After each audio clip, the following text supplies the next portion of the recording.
Nooranad sub treasury public market വഴി മുതുകാട്ടുകര പടനിലം ഭാഗത്തേക്കുള്ള റോഡിൽ യാത്രക്കാർക്ക് തടസ്സം ഉണ്ടാക്കുന്ന രീതിയിൽ വാഹനങ്ങൾ പാർക്ക് ചെയ്യുന്നത് പതിവായിരിക്കുകയാണ്. പടനിലം ക്ഷേത്രം, മുതുകാട്ടുകര ക്ഷേത്രം, കരിങ്ങാലിപ്പുഞ്ച എന്നിവിടങ്ങളിലേക്ക് പോകുവാനും നൂറുകണക്കിന് പ്രദേശവാസികൾ സഞ്ചാരത്തിനും വിനിയോഗിക്കുന്ന റോഡാണ് ഇത്.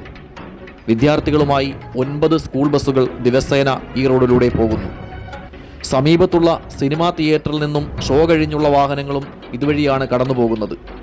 സബ് ട്രഷറിയുടെ മുൻഭാഗം മുതൽ മാർക്കറ്റ് വരെയുള്ള ഭാഗത്ത് തടസ്സം സൃഷ്ടിച്ചുള്ള പാർക്കിങ്ങിലൂടെ പലപ്പോഴും യാത്രക്കാരുടെ വാഹനങ്ങളും സ്കൂൾ ബസ്സും ബ്ലോക്കിൽ പെടുകയും വാക്കുതർക്കങ്ങൾ ഉണ്ടാവുകയുമാണ്. ലോറികൾ വരെ ചില സമയങ്ങളിൽ ഈ റോഡിൽ പാർക്ക് ചെയ്യുന്നത് കാരണം വലിയ രീതിയിലുള്ള തടസ്സമാണ് സൃഷ്ടിക്കപ്പെടുന്നത്.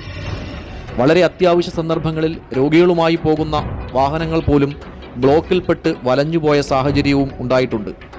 കായംകുളം പുനല്ലൂർ റോഡിനോട് ചേർന്ന് കിടക്കുന്ന റോഡ് ആയതിനാൽ ഇവിടെ ഉണ്ടാകുന്ന ട്രാഫിക് ബ്ലോക്ക് KP റോഡിലെ വാഹന ഗതാഗതത്തിനും തടസ്സം സൃഷ്ടിച്ചു വരികയാണ്.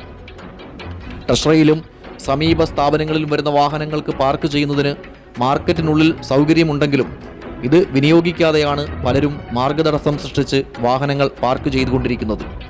പ്രത്യേകിച്ച് മാസത്തിൻ്റെ ആദ്യ ദിവസങ്ങളിൽ ട്രഷറിയിൽ വരുന്ന വാഹനങ്ങളുടെ പാർക്കിംഗ് കാരണം റോഡ് പൂർണ്ണമായും തടസ്സപ്പെടുന്ന അവസ്ഥയാണ്.